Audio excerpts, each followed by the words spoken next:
ठीक है, next category हम लोग पिक करते हैं फ्लेक्सी कैप। इसमें कई क्वेश्चंस आए थे हमारे पास, तो पहले तो उन स्कीम्स का मैं नाम ले लेता हूँ जो हमारे व्यूअर्स ने पूछा है। HDFC flexi cap, Motilal Oswal flexi cap, पारंपरिक flexi cap, JM flexi cap, quant flexi cap, Tata flexi cap और फ्रैंकलिन इंडिया फ्लेक्सी कैप।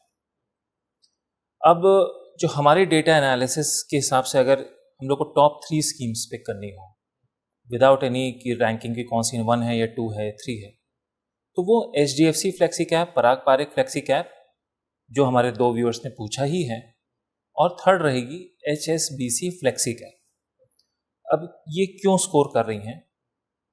क्योंकि अगेन जो हम 3 पीरियड लेते हैं 1 ईयर, 3 ईयर और 5 ईयर्स, उसमें इनकी परफॉर्मेंस अच्छी है।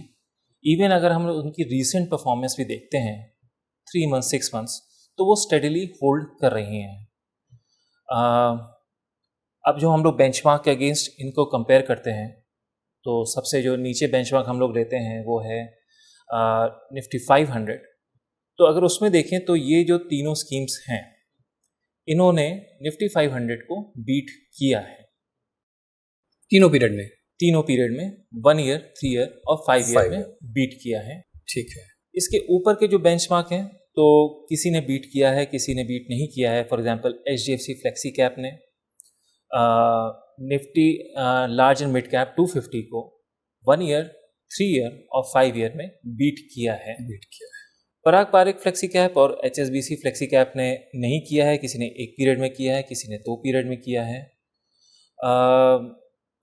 तो ये कह सकते हैं कि ये तीनों स्कीम्स इस कैटेगरी में अच्छी हैं।